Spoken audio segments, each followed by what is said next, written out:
Castelo Interior, de Santa Teresa de Jesus.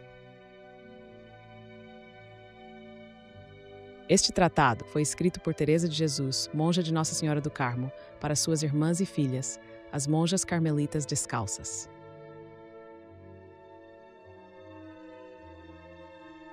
Introdução. 1. Poucas coisas das que me têm sido ditadas pela obediência se tornaram tão difíceis para mim quanto a de escrever agora sobre coisas de oração. Em primeiro lugar, porque não me parece que o Senhor me dê espírito nem desejo para fazê-lo.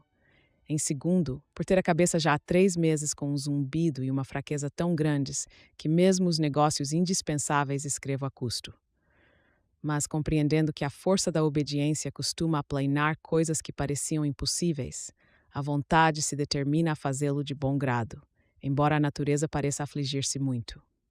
Porque o Senhor não me deu tanta virtude que o pelejar com a enfermidade contínua e as múltiplas ocupações se façam sem grande contradição da natureza. Faça-o Ele, que tem feito outras coisas mais difíceis para me conceder graça, em cuja misericórdia confio. 2. Creio bem que pouco saberei acrescentar ao que já tenho dito em textos que escrevi em cumprimento à obediência, temendo antes repetir as mesmas coisas. Porque me assemelho aos pássaros a quem ensinam a falar e que não sabem senão o que veem ou ouvem, repetindo-o constantemente. Assim se passa comigo, sem tirar nem pôr. Se quiser que eu diga algo novo, o Senhor o fará, ou se dignará trazer-me à lembrança o que de outras vezes disse. Isso só já me contentaria, pois tenho a memória tão ruim que me alegraria atinar com algumas coisas que, segundo dizem, estavam bem explicadas em escritos que talvez se tenham perdido. Se o Senhor tampouco me conceder essa graça, mesmo que não se tire disto nenhum proveito, ficarei com o lucro de cansar-me e aumentar a dor de cabeça por obediência. E assim, começo a cumprir essa obediência hoje, dia da Santíssima Trindade do ano de 1577, neste mosteiro de São José do Carmo de Toledo, onde atualmente me encontro, sujeitando-me em tudo o que disser ao parecer de quem me mandou escrever, que são pessoas muito eruditas. Se eu disser alguma coisa que não esteja em conformidade com o que ensina a Santa Igreja Católica Romana, atribua-se isso à minha ignorância, e não à malícia. Isso se pode ter por certo. Pela bondade de Deus, sempre estive, estou e estarei sujeita a ela. Que Ele seja para sempre bendito e glorificado. Amém. Disse-me quem me mandou escrever que as monjas dos mosteiros de Nossa Senhora do Carmo precisam de alguém que lhes esclareça algumas dúvidas em matéria de oração e que lhe parecia que as mulheres entendem melhor a linguagem umas das outras. Assim sendo, se eu acertar em dizer alguma coisa, ser-lhes-ei de maior proveito, dado também o amor que me devotam. Por isso, falarei com elas naquilo que escrever. Seria desatino pensar em fazê-lo com outras pessoas. Grande graça me concederá o Senhor, se isto servir para que alguma de minhas irmãs o louve um pouquinho mais. Bem sabe Sua Majestade que não tenho outro desejo. E claro está que, quando eu atinar em dizer alguma coisa, elas entenderão que não vem de mim, pois não há causa para isso, a não ser um entendimento tão pequeno quanto é. Se o Senhor não me socorre com a sua misericórdia, a minha habilidade em coisas semelhantes. Primeiras moradas. Há nelas 2 capítulos. Capítulo 1. Trata da formosura e da dignidade da nossa alma. Faz uma comparação para que se entenda melhor o assunto e fala do lucro que há em compreendê-la e conhecer as graças que recebemos de Deus. Diz ainda que a porta do castelo é a oração. 1. Estando eu hoje suplicando a Nosso Senhor que falasse por mim, já que eu não atinava com o que dizer, nem sabia como começar a cumprir a obediência, deparei com o que agora direi para começar com algum fundamento. Falo de considerar a nossa alma como um castelo todo de diamante ou de cristal muito claro, onde há muitos aposentos, tal como no céu há muitas moradas. A bem da verdade, irmãs, não é outra coisa a alma do justo senão um paraíso onde ele disse ter suas delícias. Pois não achais que assim será o aposento onde um rei tão poderoso, tão sábio, tão puro, tão pleno de todos os bens se deleita? Não encontro outra coisa com que comparar a grande formosura de uma alma e a sua grande capacidade. De fato, a nossa inteligência, por aguda que seja, mal chega a compreendê-la, assim como não pode chegar a compreender a Deus. Pois Ele mesmo disse que nos criou à sua imagem e semelhança. Se assim é, E não há dúvida disso, não há razão para nos cansar buscando compreender a formosura deste castelo. Pois, ainda que entre ele e Deus exista a diferença que há entre Criador e criatura, já que esse castelo é criatura, basta que Sua Majestade diga que o fez à sua imagem para que possamos entender a grande dignidade e formosura da alma. 2. Não é pequena lástima e confusão que, por nossa culpa, não nos entendamos a nós mesmos, nem saibamos quem somos. Não seria grande ignorância, filhas minhas, que se perguntasse a uma pessoa quem é e ela não se conhecesse, nem soubesse quem foi seu pai, sua mãe ou a terra em que nasceu. Se isso seria grande insensatez, muito maior, sem comparação, é a nossa quando não procuramos saber quem somos e só nos detemos no corpo. Sabemos que a nossa alma existe apenas por alto, porque assim ouvimos dizer e porque assim nos diz a fé. Mas poucas vezes consideramos as riquezas existentes nessa alma, seu grande valor, quem nela habita, e assim não damos importância a conservar sua formosura. Todos os cuidados se consomem na grosseria do engaste ou muralha deste castelo, que são os nossos corpos. 3. Consideremos, portanto, que esse castelo tem, como eu disse, muitas moradas, umas no alto, outras embaixo, outras dos lados. E no centro, no meio de todas, está a principal, onde se passam as coisas mais secretas entre Deus e a alma. Deveis compreender bem esta comparação. Talvez queira Deus que eu possa, por meio dela, dar-vos a entender alguma coisa das graças que Ele concede às almas e das diferenças que há entre elas, até onde eu tiver entendido ser possível. Pois são tantas e tamanhas essas graças que ninguém seria capaz de conhecê-las a todas, muito menos eu, que sou tão ruim. Pois ser-vos-á de grande consolo, quando o Senhor vos conceder essas graças, saber que Ele o pode fazer, quanto aquelas a quem não forem elas concedidas, que louvem a sua grande bondade. Assim como não nos causa prejuízo considerar as coisas que há no céu e o que nele gozam os bem-aventurados, antes nos alegrando e nos estimulando a alcançar o que eles já fruem, tampouco nos prejudicará ver que é possível, ainda neste desterro, comunicar-se tão grande Deus como uns vermezinhos asquerosos como nós, e amá-los com uma bondade tão plena e uma misericórdia tão sem limites. Tenho por certo que quem se perturbar em saber que Deus concede grandes graças, já neste exílio, está muito desprovido de humildade e de amor ao próximo. Se assim não é, como podemos deixar de nos alegrar com o fato de Deus conceder essas graças a um irmão nosso, já que isso não impede que o faça a nós, e de Sua Majestade dar a entender suas grandezas a quem quer que seja? Algumas vezes Ele o fará apenas para mostrar essas grandezas, como afirmou a propósito do cego a quem deu a visão, quando os apóstolos lhe perguntaram se a cegueira se devia aos seus pecados ou aos dos seus pais. E assim acontece de Deus conceder essas graças não porque as pessoas que as recebem sejam mais santas do que as outras, mas para que se conheça a sua grandeza, como vemos em São Paulo e em Madalena, e para que o louvemos em suas criaturas. 4. Poder-se-á dizer as coisas parecem impossíveis e que é bom não escandalizar os fracos. Perde-se menos com o fato de que estes não o creiam, do que com o de que deixem de beneficiar-se aqueles a quem Deus as concede. Estes se consolarão e procurarão amar mais aquele que, com seu imenso poder e majestade, tem tanta misericórdia para com eles.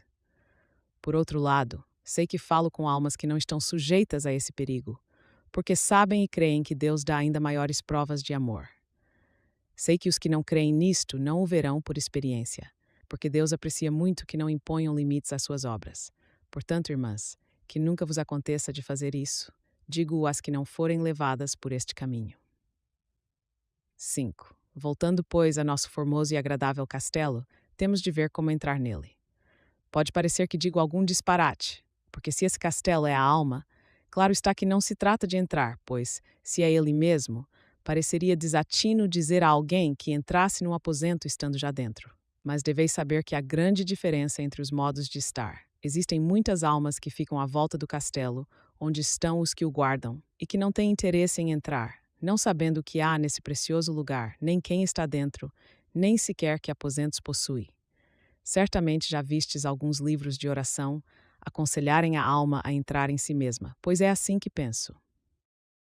6. Dizia-me há pouco um grande erudito que as almas que não têm oração são como um corpo paralítico ou tolhido, que embora tenha pés e mãos, não os pode mover.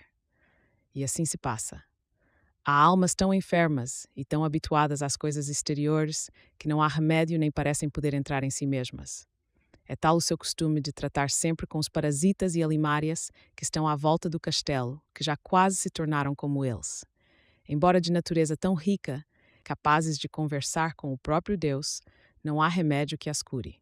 E se não procuram entender e remediar sua grande miséria, essas almas se transformarão em estátuas de sal por não voltarem a cabeça para si mesmas, tal como ocorreu à mulher de Lot por voltá-la para trás. 7. Pelo que posso entender, a porta para entrar nesse castelo é a oração e reflexão. Não digo oração mental mais do que vocal. Para haver oração, é necessária a reflexão. Não chamo oração aquilo em que não se percebe com quem se fala e o que se pede, nem quem pede e a quem. Por mais que se mexam os lábios, não se trata de oração. E se algumas vezes o for, mesmo sem esse cuidado, será por motivos que se justificam. Mas o costume de falar com a majestade de Deus, como se falaria a um escravo, sequer reparando no que se diz, mas apenas repetindo o que se decorou ou se disse muitas vezes, não o tenho por oração. Praz a Deus que nenhum cristão ore dessa maneira. Entre vós, irmãs, espero em sua majestade que jamais haja isso, pois vos acostumastes a tratar de coisas interiores, o que é muito bom para não cair em semelhante insensatez.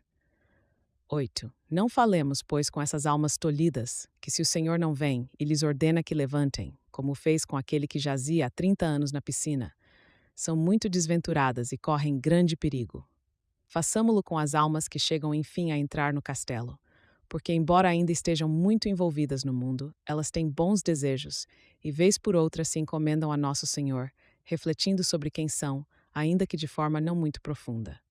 No espaço de um mês, rezam um dia ou outro, distraídas com as 1000 coisas que lhes enchem o pensamento. Extremamente apegadas a elas, o coração acorre, como se diz, para onde está o seu tesouro. Elas procuram de quando em quando libertar-se, sendo já grande coisa o próprio conhecimento e o fato de verem que não estão bem encaminhadas para chegar à porta do castelo. Por fim, entram nas primeiras dependências da parte de baixo, mas entram com elas tantos parasitas que não lhes permitem ver a formosura do castelo nem sossegar. Muito fazem já em ter entrado. 9. Talvez vos pareça, filhas, que isto é impertinente, pois pela bondade do Senhor não sois dessas pessoas. Deveis ter paciência. Se assim não for, não saberei explicar, como as tenho entendido, algumas coisas interiores de oração. E queira Deus que eu ainda consiga dizer algo, porque é bem difícil o que eu queria que compreendesseis se não houver experiência. Se a houver, vereis que o mínimo que se pode fazer é tocar em certos pontos que, praz o Senhor por sua misericórdia, não nos dizem respeito. Capítulo 2. Diz quão feio é uma alma estar em pecado mortal e como Deus quis dar a entender algo disto a uma pessoa. Fala também alguma coisa sobre o próprio conhecimento e acerca das maneiras de se entenderem essas moradas. 1. Antes de passar adiante, eu gostaria que considerasseis o que será ver esse castelo tão resplandecente e formoso, essa pérola oriental, essa árvore de vida plantada nas próprias águas vivas da vida, que é Deus, quando cai em pecado mortal. Não há treva tão tenebrosa, nem coisa tão escura e negra que se lhe compare. Basta dizer que o próprio sol, que lhe dava tanto resplendor e formosura, se encontra ainda no centro da alma, mas é como se isso não acontecesse. Assim como o cristal pode refletir o resplendor do sol, a alma ainda é capaz de fruir de sua majestade. Todavia, isso não se beneficia em nada, daí decorrendo que todas as boas obras que fizer, estando ela em pecado mortal, são de nenhum fruto para alcançar a glória. Isso porque não procedem do princípio pelo qual nossa virtude é virtude de Deus, mas nos apartam dele, não podendo ser agradáveis aos seus olhos. Porque, em suma, a intenção de quem comete um pecado mortal não é contentar a Deus, mas dar prazer ao demônio. Sendo este as próprias trevas, a pobre alma torna-se também treva como ele. 2. Conheço uma pessoa a quem Nosso Senhor quis mostrar como fica uma alma quando comete um pecado mortal. Diz ela que, se entendesse o que significa isso, ninguém seria capaz de pecar, ainda que tivesse de submeter-se aos maiores sofrimentos para fugir das ocasiões. E assim quis essa pessoa que todos o entendessem. Que também vós, filhas, sintais esse desejo de rogar a Deus pelos que se encontram nesse estado, todos imersos em profunda escuridão, assim como suas obras. porque assim como são claros os pequenos arroios que brotam de uma fonte clara, assim também é uma alma que está em graça, razão pela qual suas obras são tão agradáveis aos olhos de Deus e dos homens. Porque elas procedem dessa fonte de vida na qual, à semelhança de uma árvore, a alma está plantada, e ela não teria frescor nem fertilidade se não estivesse ali, sendo a água a responsável pelo seu sustento e pelos seus bons frutos. Quanto à alma que, por sua culpa, se afasta dessa fonte e se transplanta a outra de águas sujas e fétidas, não produz senão desventura e imundície. 3. Deve-se considerar aqui que a fonte, aquele sol resplandecente que está no centro da alma, não perde seu resplendor e formosura. Ele continua sempre dentro dela, e nada pode tirar-lhe o brilho. Mas se sobre um cristal que está ao sol se puser um pano espesso e negro, claro está que, embora o sol incida nele, a sua claridade não terá efeito sobre o cristal. 4. Ó almas remidas pelo sangue de Jesus Cristo, entendei-vos e tende dó de vós mesmas. Como é possível que, entendendo essa verdade, não procureis tirar o piche desse cristal? Olhai que, se a vida se vos acaba, jamais tornareis a gozar dessa luz. Ó Jesus, o que é ver uma alma afastada dela? Como ficam os pobres aposentos do castelo? Como se perturbam os sentidos, isto é, a gente que aí vive? E as faculdades, que são os guardas, os mordomos, os mestres-salas, com que cegueira e incompetência desempenham suas funções. Em suma, se o lugar em que está plantada a árvore é o demônio, que fruto pode ela dar? Um homem espiritual disse-me certa vez que não se espantava com o que faz aquele que está em pecado mortal, mas com o que não faz. Que Deus, em sua misericórdia, nos livre de tão grande mal, pois só há uma coisa, enquanto vivemos, que de fato merece esse nome, já que acarreta males eternos e sem fim: o pecado. Isso, filhas, é o que deve nos atemorizar e o que havemos de pedir a Deus em nossas orações. Se ele não guardar a cidade, trabalharemos em vão, pois somos a própria vaidade. Dizia aquela pessoa que extraíra duas coisas proveitosas da graça que Deus lhe concedera. Em primeiro lugar, um imenso temor de ofendê-lo, o que a levava, vendo tamanhos danos, a suplicar-lhe sempre que não a deixasse cair. Em segundo lugar, um espelho para a humildade, no qual via que as eventuais coisas boas que façamos não procedem de nós mesmos, mas da fonte onde está plantada a árvore da nossa alma, bem como do sol que dá calor às nossas obras. Segundo ela, essa verdade lhe apareceu de forma tão clara que, ao fazer alguma coisa boa, ou vendo outros fazê-la, pensava logo naquele que é a sua fonte e compreendia como, sem a sua ajuda, de nada somos capazes. Isso a levava a louvar continuamente a Deus e, de modo geral, a não lembrar-se de si quando praticava boas ações. 6. Não será tempo perdido que gastamos, vós em ler isto, eu em escrevê-lo, se pelo menos nos restarem esses dois ensinamentos, que os letrados e eruditos conhecem muito bem. Mas a nossa ignorância de mulheres de tudo carece. Talvez por isso o Senhor nos traga à lembrança semelhantes comparações. Praz a sua majestade dar-nos graça para isso. 7.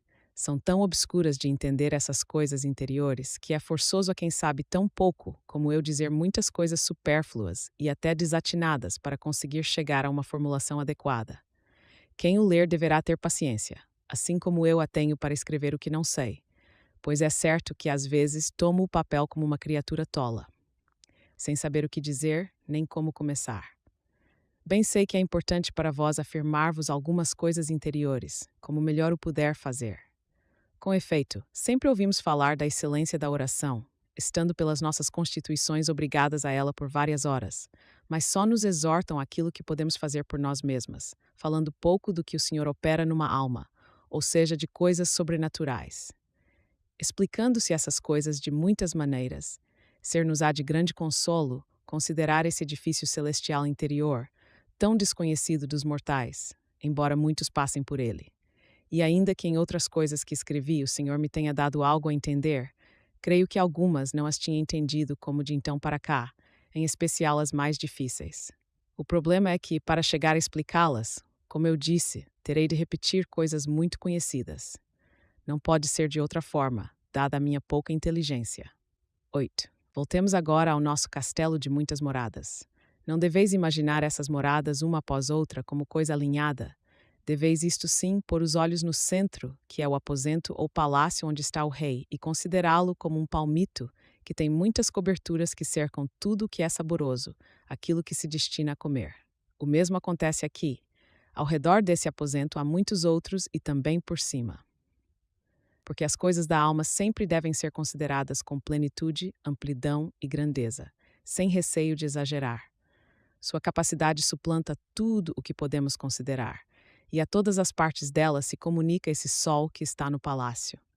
Isso tem grande importância para qualquer alma que tenha oração, pouca ou muita, que ela não se tolha nem se restrinja, que ande por essas moradas, em cima, embaixo dos lados, pois Deus lhe deu essa grandíssima dignidade, que não seja ela forçada a permanecer muito tempo num só aposento, mesmo que seja o do próprio conhecimento, por mais necessário que seja. Entendam-me bem, mesmo as almas a quem o Senhor tiver chamado ao aposento íntimo em que se encontra, por mais elevadas que aí estejam, não devem negligenciar o conhecimento próprio. Nem o poderão fazer, ainda que o queiram, porque a humildade é como uma abelha na colmeia, sempre fabrica o seu mel. Sem isso, tudo estaria perdido. Mas consideremos que a abelha não deixa de sair e voar para trazer flores. Do mesmo modo, a alma voltada para o próprio conhecimento deve voar algumas vezes, a fim de considerar a grandeza e a majestade do seu Deus. Ela constatará a sua baixeza mais do que olhando para si, libertando-se dos parasitas que entram nos primeiros aposentos, que são os do próprio conhecimento. Embora seja grande misericórdia de Deus a alma exercitar-se nisso, tanto se peca por excesso como por falta, segundo se costuma dizer. E crede nisto: com a virtude de Deus, praticaremos assim melhor a virtude do que muito presas ao nosso barro. Não sei se fui clara o bastante, porque a questão de nos conhecer é tão importante que eu gostaria que não houvesse nisso nenhuma negligência, por mais elevadas que estejais nos céus. Enquanto estamos nesta terra, não há coisa que mais nos importe do que a humildade. E assim volto a dizer que é muito bom, extremamente bom, entrar primeiro no aposento do conhecimento próprio antes de voar aos outros, porque esse é o caminho. Se podemos ir pelo seguro e plano, para que haveremos de querer asas para voar? Devemos, pelo contrário, aprofundar-nos mais no conhecimento de nós mesmas. A meu ver, jamais chegamos a nos conhecer totalmente se não procuramos conhecer a Deus. Olhando a sua grandeza, percebemos a nossa baixeza. Observando a sua pureza, vemos a nossa sujeira. Considerando a sua humildade, constatamos como estamos longe de ser humildes. 10. Há nisso duas vantagens. Em primeiro lugar, está claro que uma coisa branca parece muito mais branca quando perto de uma negra, e vice-versa.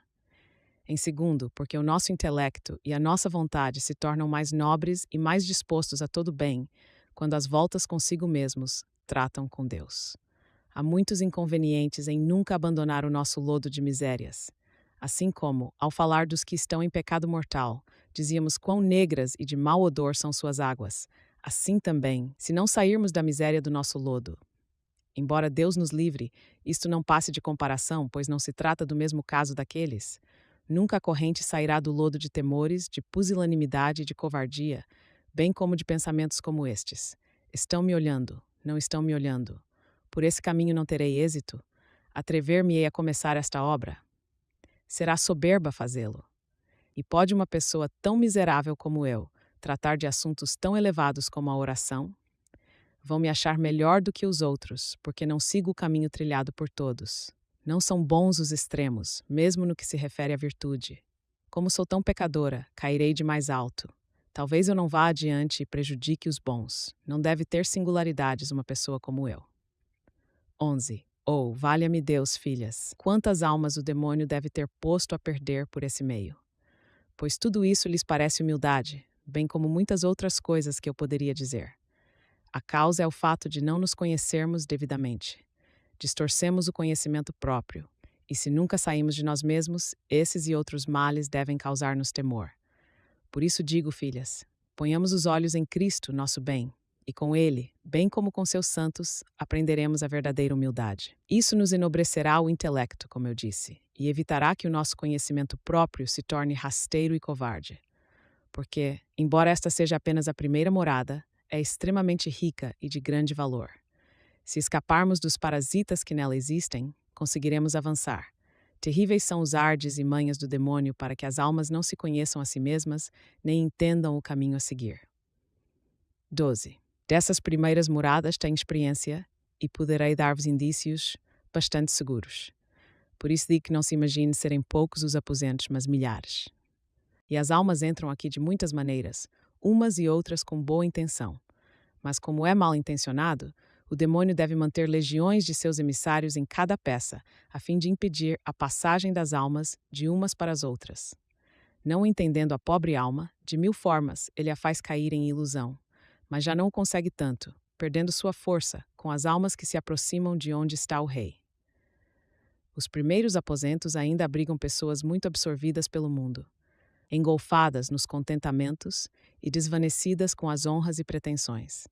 Assim sendo, não têm força os vassalos da alma, que são os sentidos e faculdades naturais que Deus lhe deu, sendo essas almas facilmente vencidas, embora nutram desejos de não ofender a Deus e façam boas obras.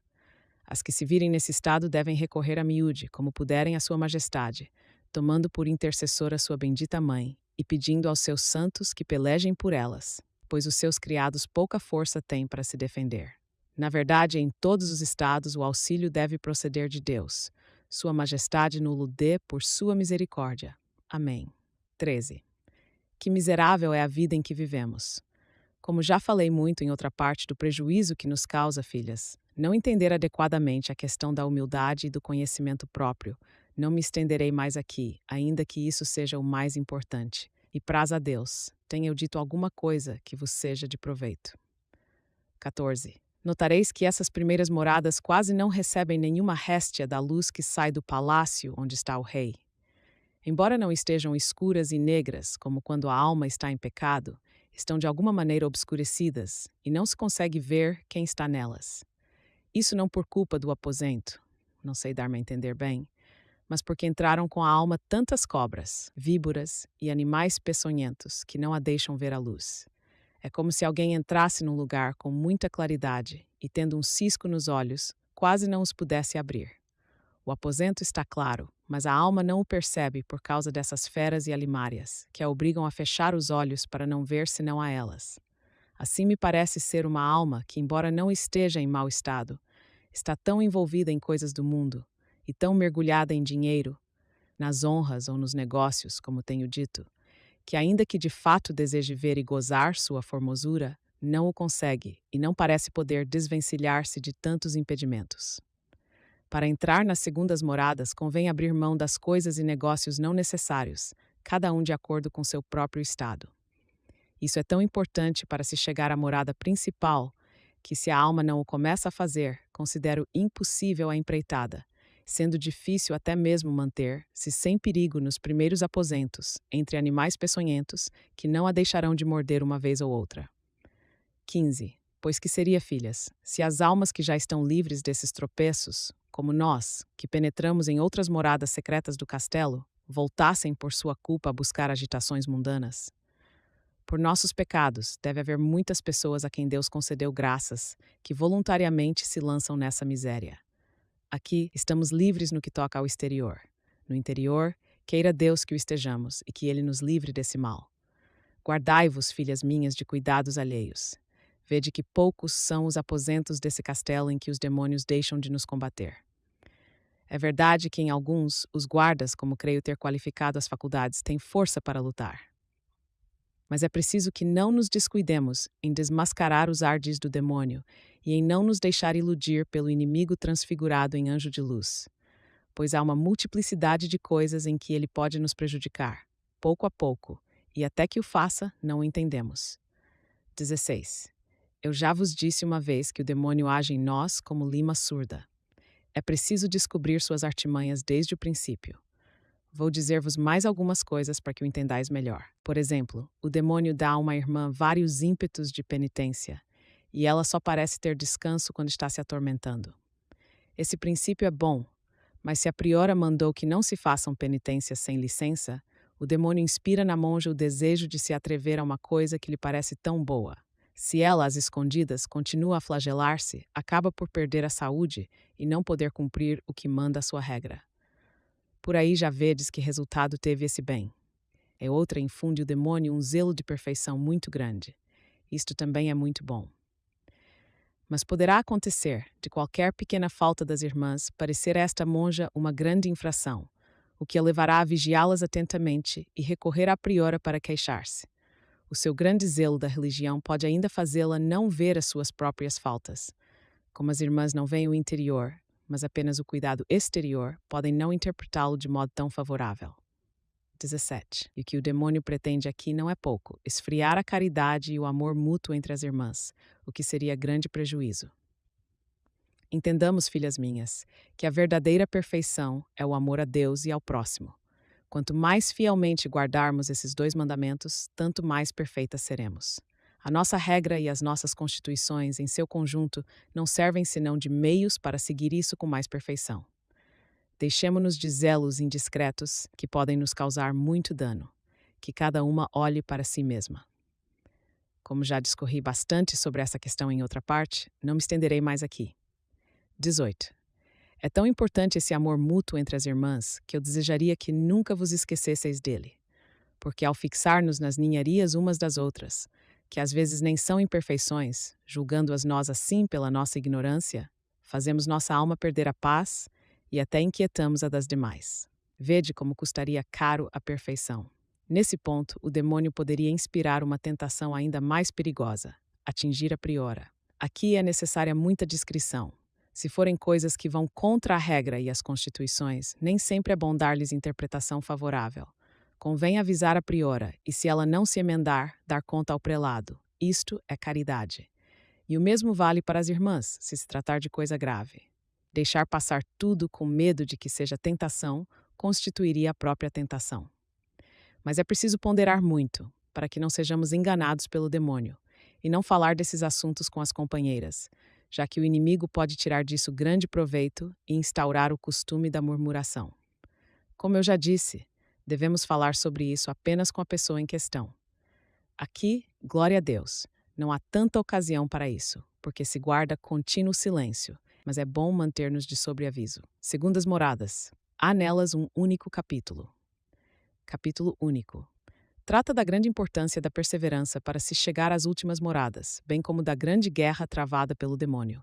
Fala também que convém muito não errar o caminho no princípio para ter êxito na tarefa. Dá um meio que verificou ser muito eficaz. 1. Vejamos agora quais são as almas que entram nas segundas moradas e o que fazem nelas. Eu gostaria de falar-vos pouco, porque já me estendi bastante sobre o assunto em outras partes, mas não me recordando de nada do que escrevi, isso me será impossível. Se o pudesse dizer de modo diferente, bem sei que não vos aborreceríeis, assim como não nos enfastiam os livros que tratam desse assunto, embora sejam muitos.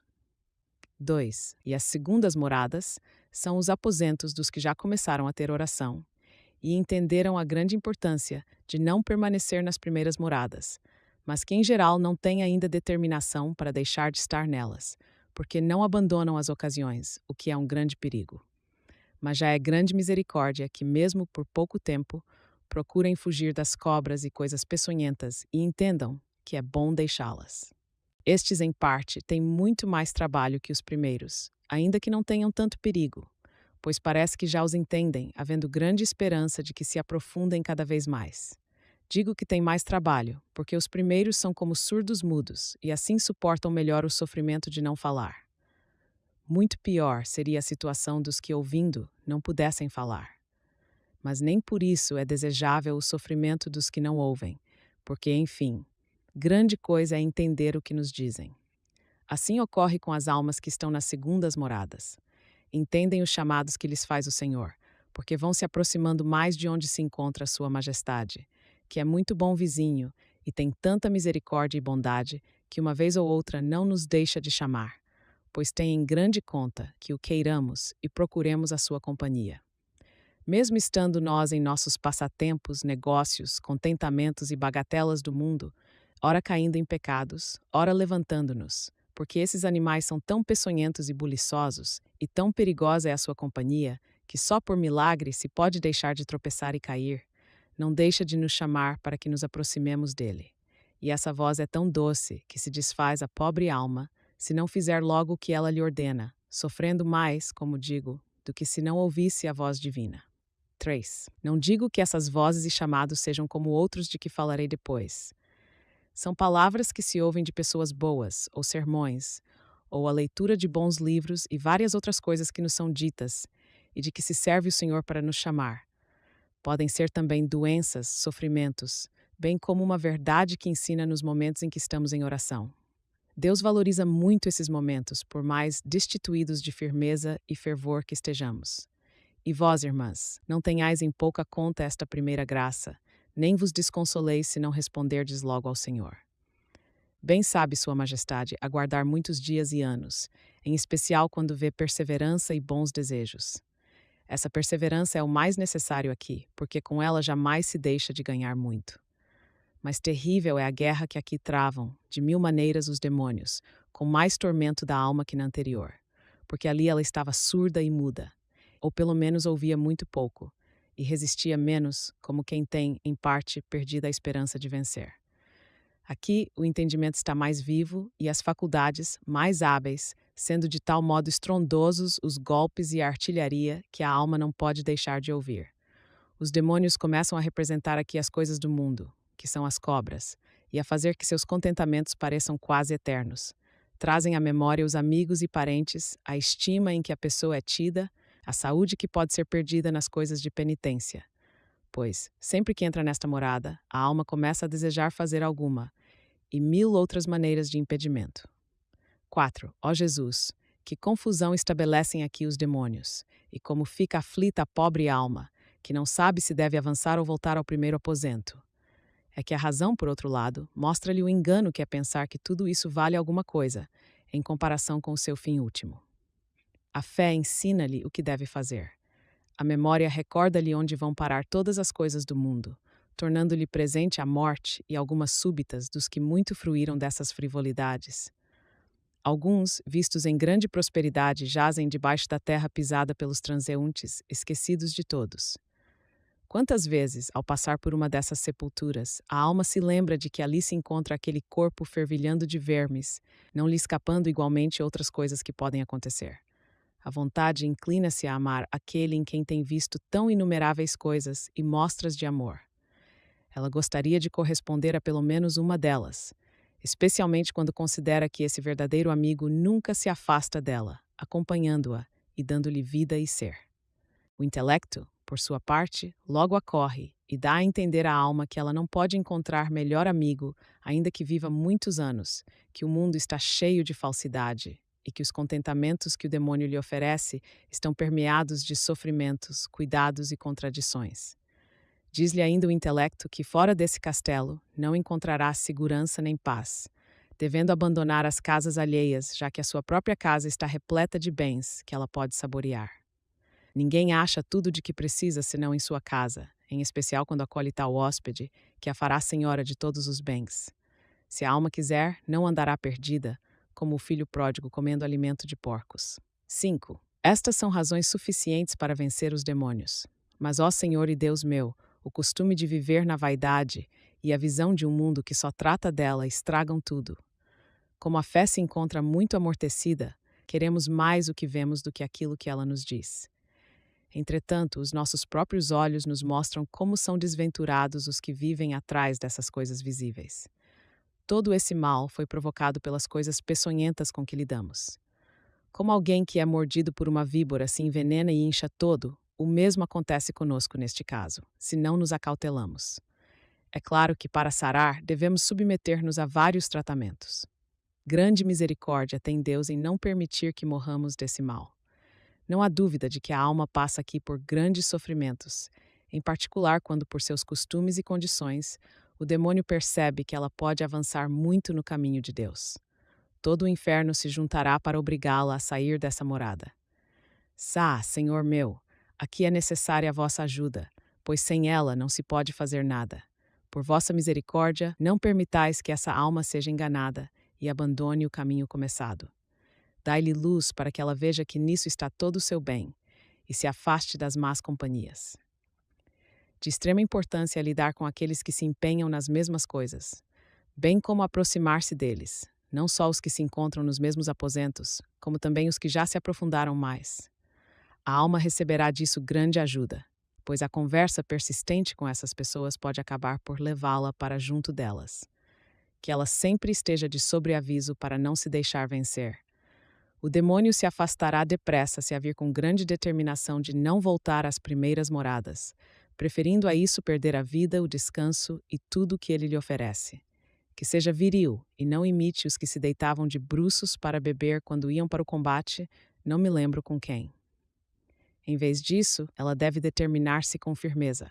Vai pelejar com todos os demônios, e não há melhores armas do que as da cruz. 7. Embora eu já tenha dito isto outras vezes, vou repeti-lo aqui, porque é de grande importância, que a alma não se lembre de que há prazeres nisto que principia, pois essa seria uma maneira muito baixa de começar a construção de um edifício tão precioso e magnífico. E se começar sobre a areia, dará com tudo no chão e viverá sempre desgostosa e tentada. Porque não são estas as moradas em que chove o maná. Elas estão mais adiante, onde tudo se revela saboroso segundo os desejos da alma, já que ela só quer o que Deus quer. É coisa que não deixa de ser engraçada. Ainda estamos em meio a 1000 dificuldades e imperfeições. Nossas virtudes ainda não sabem andar, pois só há pouco começaram a nascer. E queira Deus que algumas tenham começado a fazê-lo. E não temos vergonha de querer prazeres na oração e de nos queixar de aridez. Que isso nunca vos aconteça, irmãs. Apegai-vos à cruz que vosso esposo tomou sobre si e entendei que ela deve ser a vossa tarefa. Aquela que mais puder padecer, que padeça mais por ele, e será a que melhor se liberta. Considerai o resto acessório, e se o Senhor vô-lo quiser dar, rendei-lhe muitas graças.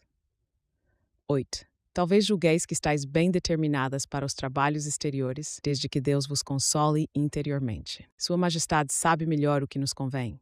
Não temos de dizer-lhe o que nos deve dar, pois ele pode com razão replicar-nos que não sabemos o que pedimos. Todo o empenho de quem começa a ter oração, e não vos esqueçais disto, pois tem grande importância, deve ser trabalhar, determinar-se e dispor-se com toda a diligência possível a amoldar sua vontade à de Deus.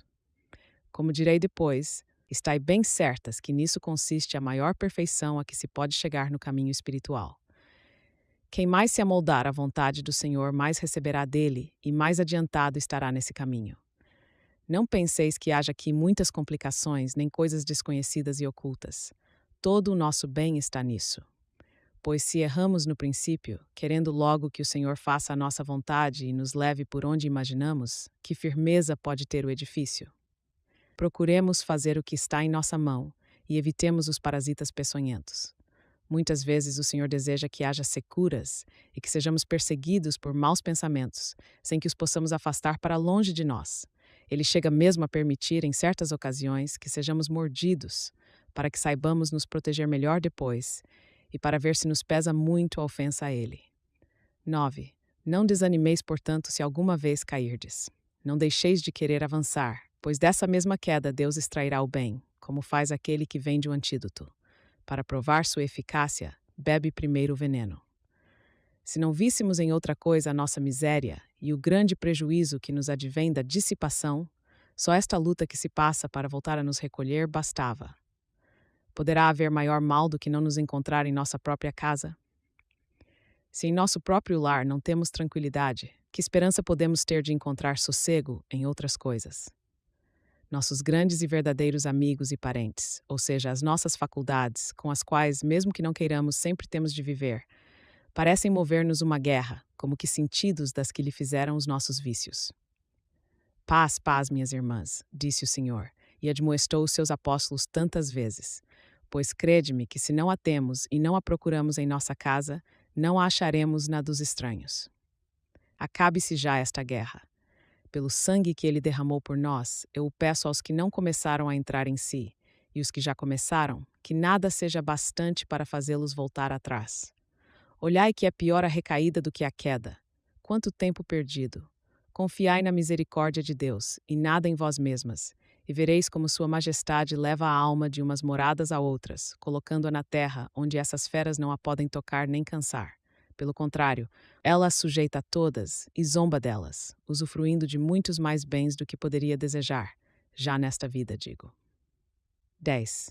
Porque, como disse no princípio, escrevi como deveis vos portar nessas perturbações que o demônio aqui suscita, bem como sobre a suavidade que deve caracterizar o começar a recolher-se, que não deve ser feito à força, a fim de ser mais duradouro e contínuo.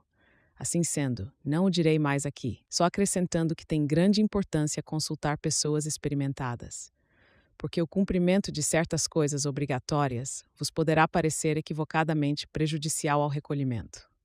Mesmo que não encontremos alguém que nos ensine, o Senhor tudo guiará em nosso proveito, contanto que não deixemos este começo de recolhimento. Para semelhante mal, não há remédio senão recomeçar. Caso contrário, a alma pouco a pouco vai perdendo, cada dia mais. Queira Deus que ao menos ela o entenda. 11. Alguma de vós poderia pensar que se retroceder constitui tão grande mal, melhor seria não se meter nessa tarefa e permanecer fora do castelo. Já vos disse no princípio, e o próprio Senhor o confirma, que quem anda no perigo nele perece, e que a porta para entrar nesse castelo é a oração. Ora, pensar que entraremos no céu sem entrar em nós, conhecendo-nos e considerando nossa miséria e o que devemos a Deus, e pedindo-lhe muitas vezes misericórdia, é desatino. O próprio Senhor diz: ninguém subirá a meu Pai senão por mim. Não sei se disse dessa maneira, creio que sim. E também, quem vê a mim, vê a meu Pai. Pois se nunca olhamos para ele, nem consideramos o que lhe devemos e a morte que sofreu por nós, não sei como poderemos conhecer nem fazer obras em seu serviço. Que valor pode ter a fé sem obras? E o que valerão estas se não se unirem aos merecimentos de Jesus Cristo, nosso bem? E quem nos despertará a amar esse Senhor? Praz a sua majestade dar-nos a entender o muito que lhe custamos e como o servo não é mais do que o Senhor. Que ele nos mostre também que precisamos trabalhar para gozar de sua glória. Para isso é necessário orar, a fim de não andar sempre em tentação. Terceiras moradas. Contém 2 capítulos. Capítulo 1. Trata da pouca segurança que podemos ter enquanto vivemos neste desterro, por mais elevado que seja o estado atingido por nós, e da conveniência de andar com temor. Há alguns bons pontos. 1. Aqueles que, pela misericórdia de Deus, venceram esses combates, entrando pela perseverança nas terceiras moradas, que lhes diremos senão: bem-aventurado o homem que teme o Senhor. Não foi pequena graça Sua Majestade permitir que eu agora entenda, eu que costumo ser rude nesses casos, o que quer dizer em vernáculo esse versículo. Sem dúvida é com razão que chamamos de bem-aventurado quem teme o Senhor, pois, se não retrocede, percorre, a nosso ver, o caminho seguro de sua salvação. Aqui vereis, irmãs, a grande importância de vencer as batalhas precedentes. É certo que o Senhor nunca deixa de pôr essa alma em segurança de consciência, o que não é pequeno bem. Digo em segurança e digo mal, pois ela não existe nesta vida. Por essa razão, entendeis sempre o que digo. A alma sente segurança se não retrocede no caminho começado. 2. Imensa miséria é viver sempre como quem tem inimigos à porta, em constante sobressalto, sem poder dormir nem comer desarmado, com receio de que por algum lado seja possível arrombar sua fortaleza. Ó Senhor e bem meu, como quereis que se deseje vida tão miserável? Não é possível deixar de querer e pedir que nos tireis dela, a não ser pela esperança de perdê-la por vós ou empregá-la em vosso serviço, e, sobretudo, pela confiança de estar fazendo a vossa vontade. Se assim ocorre, Deus meu, morramos convosco, como disse São Tomé, já que viver sem vós não é senão morrer muitas vezes. Ainda mais considerando estes temores de perder-vos para sempre, temores que não são vãos. Por isso digo, filhas, que a felicidade que devemos pedir é a de estar já em segurança, como os bem-aventurados. Pois, com esses temores, que satisfação pode ter aquele que a concentra toda em contentar a Deus? E considerai que tal satisfação, e muito maior, tinham alguns santos que caíram em graves pecados. Não sabemos com segurança se Deus nos dará a mão para sair deles e para fazer a penitência que eles fizeram. 3. Certo é, filhas minhas, que escrevo isto com tanto temor, que nem sei como faço, nem como vivo, quando disso me lembro, o que não ocorre poucas vezes. Rogai a sua majestade, filhas minhas, que viva sempre em mim, pois se assim não for, que segurança pode ter uma vida tão mal empregada quanto a minha? Não vos perturbeis por saberdes que é assim, como algumas vezes tenho percebido em vós quando digo essas coisas. Desejareis que eu tivesse sido muito santa, e tendes razão. Também eu o quisera. Mas que hei de fazer, se perdi tão grande bem e o fiz só por minha culpa? Não me queixarei do Senhor, que sempre me deu grande ajuda para que se cumprissem os vossos desejos. Não posso dizer isto sem lágrimas, invadida pela grande confusão de ver que escrevo a quem na verdade poderia me ensinar. Dura obediência tem sido esta. Queira o Senhor que, tendo eu feito apenas por ele, seja de utilidade para vós. Pedi-lhe que perdoe esta miserável atrevida. Mas bem sabe Sua Majestade que só posso confiar em Sua misericórdia. E já que não posso deixar de ser quem tenho sido, não tenho outro remédio senão apegar-me a ela e confiar nos méritos de seu filho e da Virgem sua mãe, cujo hábito indignamente envergo. E vós, que o trazeis também, louvai-o, pois verdadeiramente sois filhas dessa senhora.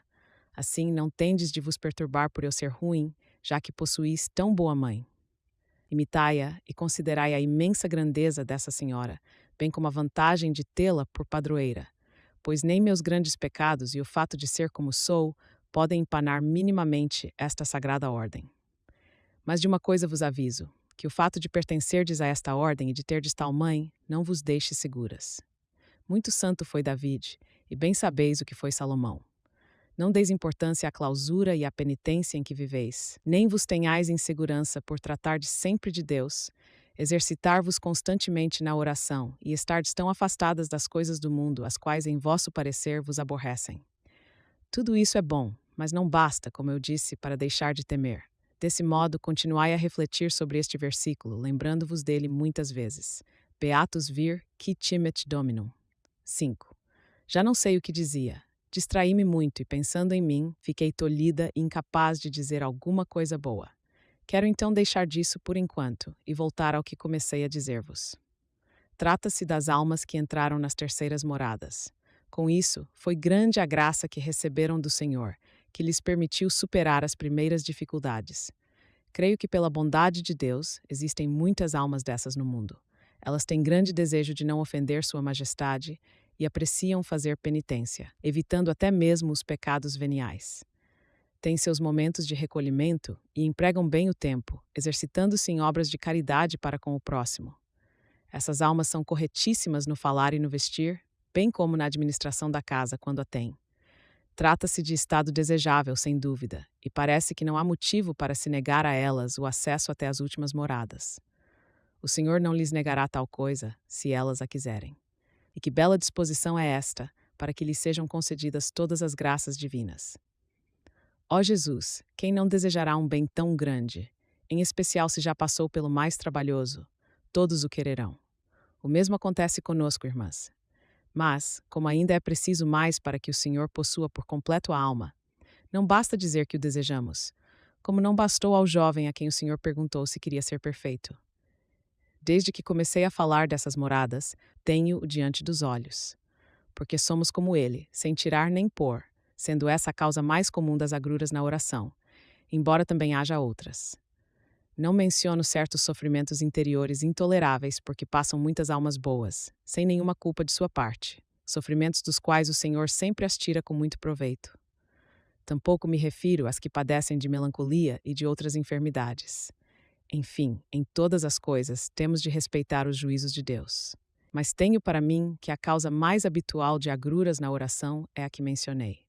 Com efeito, essas almas percebem que nada neste mundo as levaria a cometer um pecado, nem mesmo um pecado venial deliberado. Elas empregam bem sua vida e suas posses, mas se impacientam ao ver que permanece fechada para elas a porta de entrada ao aposento do nosso rei, de quem se consideram súditas, e de fato o são. Todavia, que não se esqueça, aqui na terra, ainda que o rei tenha numerosos vassalos, nem todos têm acesso à Câmara Real. Entrai, entrai, filhas minhas, no interior. Transcendei vossas pequenas obras, pois por serdes cristãs deveis tudo isso e muito mais. Que vos baste ser vassalas de Deus. Não vá tão longe a vossa ambição que fiqueis sem nada.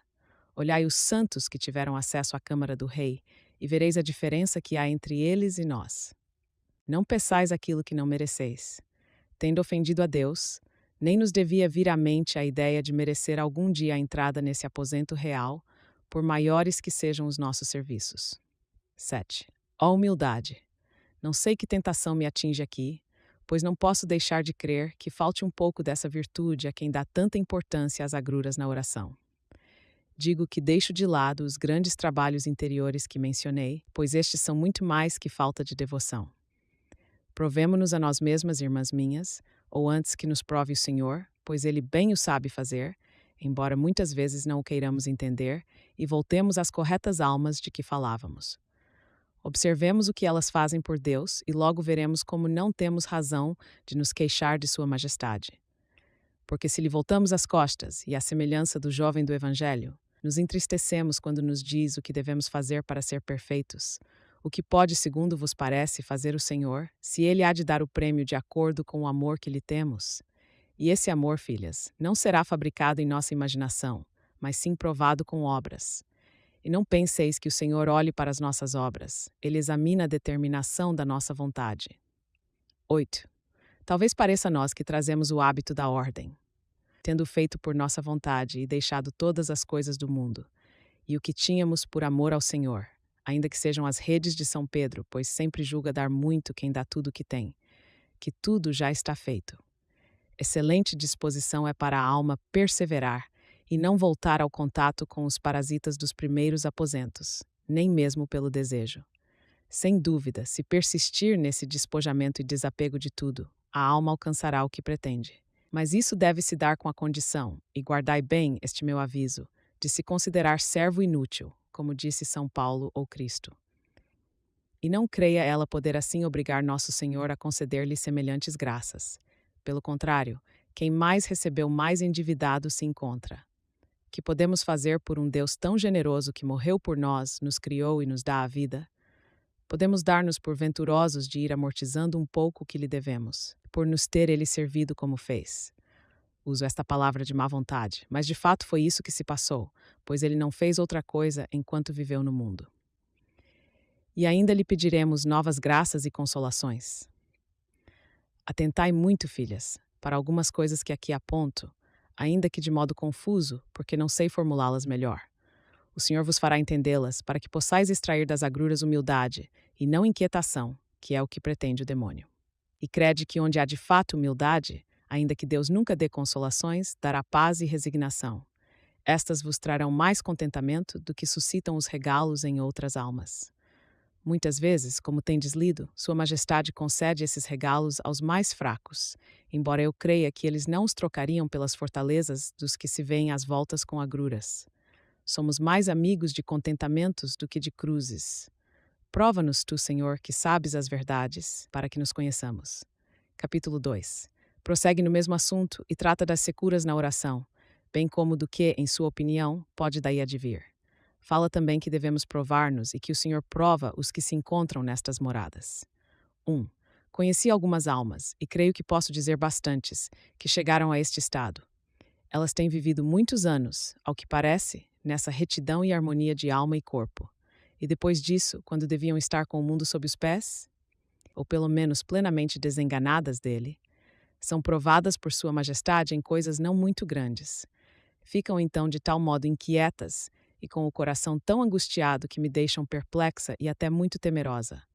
Dar-lhes conselho não é remédio, porque como elas há muito tratam de virtudes, pensam poder ensinar aos outros e sobrar-lhes razão para se sentir como se sentem. Enfim, não encontrei solução, nem encontro, para consolar tais pessoas, a não ser mostrar grande sentimento de sua pena, e na verdade é de dar pena vê-las sujeitas a tanta miséria, e não contradizer suas razões. Isto porque elas as ajeitam de tal modo no pensamento que julgam tudo sentir por amor de Deus, não percebendo que se trata de imperfeição, o que é outro grande engano em gente tão adiantada. Não é de espantar que o sintam, embora, a meu ver, devesse passar depressa o sentimento de coisas semelhantes. Muitas vezes Deus quer que seus escolhidos sintam essa miséria, e assim sendo afasta um pouco o seu favor. Isso é bastante para que nos conheçamos bem depressa, e logo se entende essa maneira de prová-los. O seu objetivo é fazê-los compreender sua falta de modo muito claro. Às vezes dá-lhes mais pesar verem-se aflitos pelas coisas da terra não muito graves do que pelo sentimento da própria miséria. Neste caso, Deus mostra, ao meu ver, grande misericórdia por eles. Embora haja falta, a humildade sai lucrando muito com isso. 3. Tal coisa não acontece com as pessoas a que me refiro. Como eu disse, elas canonizam em seus pensamentos o próprio modo de proceder e desejam que os outros também o façam. Falo de algumas delas, a fim de que nos entendamos e nos provemos a nós mesmas, antes que o Senhor nos prove. É de extrema importância andar atentas e nos termos entendido primeiro. 4. Digamos que sobrevenha uma perda material a uma pessoa rica, sem filhos e sem herdeiros. Nada, porém, que afete o necessário para que ela se mantenha e sustente a casa, sobrando-lhe ainda alguma coisa. Se fica desassossegada e inquieta, como se não lhe restasse um pão para comer, como essa pessoa receberá o pedido de Nosso Senhor de que deixe tudo por ele? Aqui entra o pretexto. A pessoa diz que o sente porque quer ter para dar aos pobres. De minha parte, creio que Deus prefere que eu me conforme com a sua vontade e conserve a paz da minha alma a essa caridade, embora seja desejável procurá-la. Se alguma alma não age assim, porque o Senhor não a elevou tanto, está bem, mas que ela entenda ao menos que lhe falta essa liberdade de espírito. Com isso, dispor-se-á a que o Senhor a conceda, uma vez que a pedirá a ele. E outra pessoa tem o bastante para se manter e até lhe sobra. Apresenta-se a ela a oportunidade de aumentar suas posses. Se se trata de doação, não há mal nisso. Mas procurar essa oportunidade e depois de a ter, procurar mais e mais não é coisa, por certo, que leve a alma a subir às moradas mais próximas do rei, ainda que tenha boa intenção, e deve tê-la porque, como eu disse, se trata de pessoas de oração e virtude. 5. O mesmo ocorre com essas pessoas quando lhes sobrevém algum desdouro ou pequena mácula da honra. Embora muitas vezes Deus lhe conceda a graça de suportar bem a afronta, porque Ele gosta muito de favorecer a virtude em público, para que não padeça a própria virtude em que elas são tidas. E talvez também porque essas pessoas o têm servido, e Ele é muito bom, fica-lhes uma inquietação tal que elas não conseguem dominar nem esquecer tão depressa. Valha-me Deus! Serão essas as pessoas que há tanto tempo meditam sobre a paixão do Senhor, considerando muito bom padecer e até desejando-o. E ainda gostariam que os outros fossem tão corretos quanto elas no seu modo de agir. Queira Deus que essas pessoas não atribuam a dor que sentem à culpa alheia e não a tornem, em seu pensamento, meritória. 6. Talvez vos pareça, irmãs, que eu digo desatinos e que não me dirijo a vós, pois aqui não temos dessas coisas, já que não possuímos renda, nem a queremos ou procuramos, nem tampouco ninguém nos injuria. Isso mostra que as comparações nem sempre correspondem à realidade, mas delas se extraem muitas outras coisas que podem acontecer, coisas que não valeria a pena mencionar, nem há porquê. Através dessas comparações, entendereis se estáis suficientemente desapegadas do que deixastes. Aparecem situações sutis, embora não do tipo a que nos referimos, nas quais podereis muito bem colocar-vos à prova e verificar se dominais vossas paixões. Crede-me, a importância disso não reside no fato de se envergar o hábito religioso, mas em procurar exercitar as virtudes, em submeter a vontade de Deus em tudo e em dispor a vida de acordo com os desígnios de Sua Majestade. Não desejemos que se faça a nossa vontade, mas sim a dele. Se não tivermos chegado a este ponto, tenhamos, como eu disse, humildade, que é o unguento para as nossas feridas. Se de fato a tivermos, virá, ainda que tarde algum tempo, o cirurgião, que é Deus, para nos restituir a saúde. 7. As penitências que essas almas fazem são tão bem calculadas quanto o seu modo de agir. Elas gostam muito da vida para servir a Nosso Senhor com ela, o que não pode ser levado a mal. São muito comedidas ao fazer penitências, a fim de não prejudicar a saúde. Não tenhais medo de que se matem, porque a sua razão está muito em si. O amor nelas ainda é insuficiente para que esta seja negligenciada. No que tange a nós, eu gostaria que a tivéssemos para não nos contentar com essa maneira de servir a Deus, sempre passo a passo, sem nunca chegar ao fim do caminho. E já será uma grande coisa que não nos percamos, uma vez que, a nosso ver, continuamos andando e nos cansando. Porque, crede, esse é um caminho difícil. O que vos parece, filhas? Se uma viagem de um lugar a outro pode ser feita em 8 dias, seria bom andar 1 ano e meio a ventos, neves, chuvas e percorrendo estradas ruins? Não seria melhor trilhar o caminho de uma vez? Além de tudo, há também o perigo de serpentes. Oh, que boas provas poderia eu dar disso! E queira Deus que eu tenha avançado, pois muitas vezes me parece que não. 8. Como vamos com tanta prudência, tudo nos assusta, porque a tudo tememos. Assim, não ousamos avançar, como se pudéssemos chegar a essas moradas sem percorrer o caminho, pedindo a outros que o façam por nós. Como isso não é possível, esforcemo-nos, irmãs minhas, pelo amor de Deus. Deixemos nossa razão e nossos temores em suas mãos e esqueçamos a fraqueza natural que tanto pode nos prejudicar.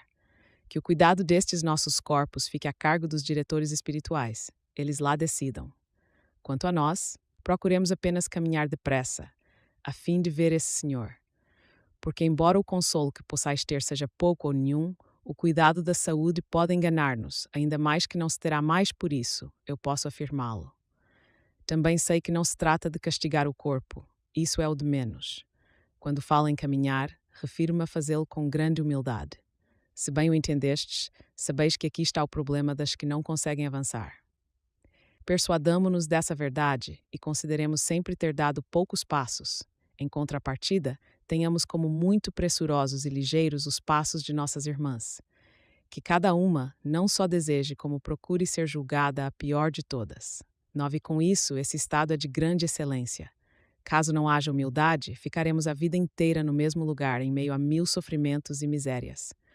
Porque quando não abandonamos a nós mesmas, o caminho se torna difícil e trabalhoso, carregadas como estamos da terra da nossa miséria. Não a transportam as pessoas que sobem aos aposentos restantes. Nestas terceiras moradas, o Senhor, justo e misericordioso, pois dá sempre muito mais do que merecemos, não deixa de pagar, dando-nos contentamentos muito maiores do que os que podemos ter nos consolos e distrações desta vida. Mas não creio que dê muitos gostos, a não ser às vezes para convidar-nos a ver o que se passa nas demais moradas. Isso para que nos disponhamos a entrar nelas. 10. Talvez vos pareça que contentamentos e gostos são a mesma coisa, e estranheis a distinção que estabeleço entre eles. A meu ver, trata-se de coisas bem diferentes, embora eu possa estar enganada. Direi o que penso nas quartas moradas, que vêm depois destas. Será mais adequado tratar disso lá, porque terei de tratar dos gostos que o Senhor então dá. Embora pareça sem proveito, isso pode ter alguma utilidade, para que, entendendo o que é cada coisa, possais empenhar-vos em seguir o melhor. É também motivo de muito consolo para as almas que Deus conduz até ali, assim como gera confusão nas que imaginam ter alcançado tudo. As que tiverem humildade se mobilizarão para dar graças. As que estiverem destituídas dessa virtude sentirão despeito, embora não tenham motivo para isso. A perfeição não se encontra nos gostos, nem na recompensa, mas em quem mais ama e em quem melhor age com justiça e verdade. 11.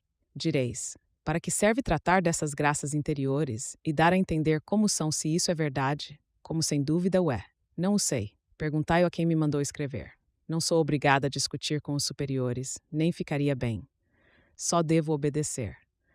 O que vos posso dizer com verdade é que em outra época eu não tinha nem conhecia, por experiência, essas graças. Tampouco pensava um dia poder conhecê-las, e não sem razão. Com efeito, grande contentamento já teria sido para mim saber ou conjecturar que de algum modo agradava a Deus. Todavia, eu senti imensa felicidade ao ler nos livros a descrição das graças e consolos concedidos pelo Senhor aos que o servem com fidelidade. Minha alma via neles motivo para louvar com fervor a Deus. Ora, se a minha alma, que é tão ruim, agia assim, as que são boas e humildes o louvarão muito mais. Se uma só alma o louvar uma única vez, isso já é razão suficiente para dar a conhecer os contentamentos e deleites que perdemos por nossa culpa. Sobretudo porque, se são de Deus, esses contentamentos vêm carregados de amor e apoio, a fim de podermos caminhar sem trabalho e ir crescendo em virtude e boas obras. Não penseis que importa pouco não colocar barreiras de nossa parte. Quando não é nossa a falta, justo é o Senhor. Sua Majestade vos dará por outros caminhos o que vos tira por este. Só Ele conhece a razão, pois são muito secretos os seus desígnios. Sem dúvida será o que mais nos convém. 12. Ao que me parece, as almas que pela bondade do Senhor chegaram a este estado, como eu disse, Deus não lhes faz pequena misericórdia, já que elas estão muito perto de subir mais, teriam grande proveito exercitando-se na prontidão da obediência. Mesmo que não sejam religiosas, ser-lhes-ia muito útil, como fazem muitas pessoas, ter a quem recorrer para em nada fazerem a própria vontade, que é o que em geral nos causa prejuízos. E elas não devem procurar uma pessoa do seu temperamento, como se diz, que faça tudo com demasiado cuidado, devendo buscar quem esteja muito desenganado das coisas do mundo. Tratar com quem já conhece o mundo é de grande proveito para nos entender, insuflando-nos grande ânimo ver praticados por outros, com tanta suavidade, sacrifícios que nos parecem impossíveis de fazer. Parece que com o seu voo nos atrevemos a voar, como acontece com os filhotes das aves quando o aprendem.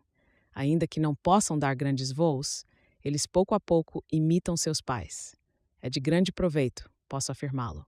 Por mais determinadas que estejam em não ofender o Senhor, essas pessoas evitarão as ocasiões de pecar, agindo assim com acerto, porque, como estão perto das primeiras moradas, poderão voltar a elas. A sua fortaleza não está fundada em terra firme, como os que estão já exercitados em padecer. Estes conhecem as tempestades do mundo e sabem quão pouco têm a temer ou a desejar seus contentamentos. O demônio bem sabe armar ciladas para lhes fazer mal, e poderia acontecer que, indo com bom zelo, querendo impedir pecados alheios, essas pessoas não pudessem resistir às tentações que sobreviessem. 13. Olhemos as nossas faltas e deixemos as dos outros, pois é muito característico de pessoas tão corretas espantarem-se com tudo. E talvez tivéssemos muito que aprender no que importa com aqueles diante dos quais nos espantamos. Na compostura exterior e no trato com o próximo levamos vantagem sobre eles. Entretanto, essas coisas, embora louváveis, não são as mais importantes. Não há por que desejar logo que todos vão pelo nosso caminho, nem devemos pôr-nos a ensinar coisas do Espírito, pois talvez nem saibamos o que isso significa. Com efeito, irmãs, este desejo do bem das almas, que nos é dado por Deus, pode levar-nos a cometer muitos erros. O melhor é ater-nos ao que diz a nossa regra. Procurar viver sempre em silêncio e esperança. Ao Senhor caberá o cuidado das almas alheias. Desde que não nos descuidemos de suplicá-lo à sua majestade, muito nos beneficiaremos com o seu favor. Que ele seja bendito para sempre. Quartas Moradas contém 3 capítulos. Capítulo 1. Trata da diferença que há entre contentamentos ou ternuras na oração e gostos. Fala do contentamento que lhe suscitou entender que a imaginação e o intelecto são coisas diferentes. É de utilidade para quem se distrai muito na oração. 1. Para começar a falar das quartas moradas, bastante necessário é o que fiz. Encomendar-me ao Espírito Santo e suplicar-lhe que daqui em diante fale por mim, a fim de que eu possa dizer algo das moradas restantes de um modo que o entendais. Porque se começa aqui a abordar coisas sobrenaturais, dificílimas de explicar, a não ser que Sua Majestade o faça, como fez quando há cerca de 14 anos escrevi acerca do que até então havia entendido. Tenho hoje, ao que me parece, um pouco mais de luz no que tange a essas graças que o Senhor concede a algumas almas. Saber dizê-las, no entanto, é algo muito diferente. Que o faça Sua Majestade, se disso resultar algum proveito. Caso contrário, não o faça. 2. Como estas moradas já se encontram mais perto de onde está o rei, é grande a sua formosura, havendo coisas tão delicadas para ver e entender que o intelecto não consegue fazê-lo de modo adequado, resultando tudo bastante obscuro para os que não têm experiência. Quanto aos que já a possuem, particularmente os que a têm muita, bem o entenderão. Parece razoável pensar que, para chegarmos a estas moradas, deveremos ter vivido nas outras muito tempo. Embora se costume passar pela que acabamos de descrever, não se trata de regra absoluta, como já tereis ouvido muitas vezes. Porque o Senhor oferece suas dádivas quando quer, como quer e a quem quer, não afrontando ninguém. 3. Nestas moradas, poucas vezes entram os répteis peçonhentos, e se o fazem, não causam prejuízo, antes gerando lucro. E creio que é muito melhor quando entram e perturbam neste estado de oração, porque se não houvesse tentações, o demônio poderia enganar, misturando suas armadilhas com os gostos que Deus dá. Com isso, poderia causar muito mais prejuízo à alma do que com as suas tentações. Por sua vez, a alma não lucraria tanto, mergulhando num embevecimento constante e privando-se de tudo que pode ser ocasião de merecimento para ela. Quando o embevecimento é habitual num ser, não o tenho por seguro, nem considero possível que neste desterro o Espírito do Senhor esteja sempre no mesmo ser. Falemos agora do que prometi abordar aqui. A diferença que há entre contentamentos na oração e gostos. Parece-me que podemos chamar de contentamentos o que adquirimos com a nossa meditação e nossas súplicas a Nosso Senhor. Eles procedem da nossa natureza e, evidentemente, da ajuda de Deus. Pois em tudo o que se disser, deveis entender que nada podemos fazer sem Ele. Mas esses contentamentos nascem das próprias obras de virtude que realizamos, constituindo de alguma forma o fruto do nosso trabalho. Não é sem razão que ficamos contentes ao praticar obras semelhantes. Por outro lado, se o considerarmos bem, experimentamos contentamentos em muitas coisas que podem ocorrer na terra. Por exemplo, A herança inesperada de uma grande fortuna, o encontro súbito com uma pessoa muito querida, a realização de um negócio importante ou algum feito ilustre que todos reconhecem, ou ainda o ver regressar vivo um marido, irmão ou filho que se julgava morto. Nessas ocasiões, derramam-se lágrimas de puro contentamento. Até a mim já tem acontecido algumas vezes. Parece-me que assim como esses contentamentos são naturais, e o mesmo se passa com os que nos dão as coisas de Deus. A diferença reside no fato de estes últimos serem de linhagem mais nobre, embora aqueles tampouco sejam de todo maus. Em suma, os contentamentos começam no que é natural em nós e terminam em Deus. Por sua vez, os gostos começam em Deus e são sentidos pela nossa natureza, que frui tanto deles como dos que falei, e ainda muito mais. Ó Jesus, que desejo tenho de saber explicar isto. É que o entendo bem e me parece muito clara a diferença, mas o meu saber não é suficiente para dá-la a entender. Faça o Senhor. 5. Agora me lembro de um versículo do último salmo que rezamos em prima. Ele termina assim: Condilataste cor meum. Essas palavras serão suficientes para que quem tem muita experiência compreenda a diferença que há entre contentamentos e gostos. Quem não a tiver precisará de mais. Os contentamentos a que me referi não dilatam o coração, costumando antes apertá-lo um pouco, sem empanar a alegria da alma em fazer alguma coisa por Deus. Mas sobrevêm algumas lágrimas de aflição que de algum modo parecem provir da paixão. Eu sei pouco dessas paixões da alma. Caso contrário, talvez me fizessem entender. Sendo eu muito ignorante, não sei o que procede dos sentidos e o que procede da nossa natureza. Eu saberia explicá-lo se, além de ter passado por isso, como o fiz, o entendesse. Grande coisa para tudo é ter ciência e letras. 6. O que sei desse estado, isto é, dos regalos e contentamentos que se obtém na meditação, é que, começando a chorar por causa da paixão, não parava até ficar com a cabeça atordoada. E o mesmo acontecia se eu chorava por meus pecados. E nisso Nosso Senhor me concedia grande graça. Não quero examinar qual é o melhor, o contentamento ou o gosto. Eu gostaria apenas de saber expressar a diferença que existe entre eles. Às vezes, a disposição de espírito e a natureza contribuem para esses desejos e essas lágrimas. Mas no final, como eu disse, desembocam em Deus. Os contentamentos são muito estimáveis quando há humildade para perceber que não se é melhor por isso. Não sabemos com certeza se são todos efeitos do amor, e quando forem, são dados por Deus. De forma geral, essas devoções se encontram nas almas que estão nas moradas anteriores, porque agem quase de contínuo com o intelecto, empenhando-se em usá-lo na meditação. E essas almas fazem bem, uma vez que não lhes foi dado mais. Melhor fariam, contudo, em ocupar-se em atos de amor e de louvor a Deus, alegrando-se com a sua bondade e com o fato de ele ser quem é. Elas deveriam também empenhar-se em desejar a sua honra e glória. Enfim, façam-no como puderem, pois isso desperta muito a vontade. E estejam de sobreaviso quando o Senhor lhes der coisas mais elevadas, não as deixando de lado para acabar a meditação de costume. 7. Como me estendi muito acerca deste assunto em outras partes, não o direi aqui. Só quero que estejais cientes disto. Para ter benefício neste caminho e subir às moradas que desejamos, o importante não é pensar muito, mas amar muito. E assim, deveis fazer o que mais vos despertar o amor. É possível que nem saibamos o que é amar. Isso não me espantaria muito, porque o amor não está no maior gosto, mas na maior determinação de desejar contentar a Deus, em procurar, na medida do possível, não ofendê-lo e em pedir-lhe o aumento contínuo da honra e glória de seu Filho, bem como a prosperidade da Igreja Católica. São esses os sinais do amor. E não penseis que a oração consiste em fixar o pensamento num só ponto, nem que tudo estará perdido se vos distrairdes um pouco. 8. Eu tenho andado assim, nessa confusão do pensamento, bem aflita algumas vezes. Há pouco mais de 4 anos, vim a entender, por experiência, que o pensamento ou imaginação, para que melhor se compreenda, não é a mesma coisa que o intelecto. Perguntei-o a um erudito, que me confirmou essa verdade, e que não foi para mim motivo de pouco contentamento. Isso porque, sendo o intelecto uma das faculdades da alma, causava-me tristeza vê-lo às vezes tão volúvel. A imaginação, por sua vez, voa tão depressa que só Deus a pode deter, fixando-o a tal ponto que a alma parece, de certo modo, estar desligada do corpo. Eu via, segundo o meu parecer, as faculdades da alma fixadas em Deus e recolhidas nele, e, por outro lado, a imaginação alvoroçada. Isso me deixava zonza. 9. Ó Senhor, tende em conta o muito que sofremos neste caminho por falta de instrução.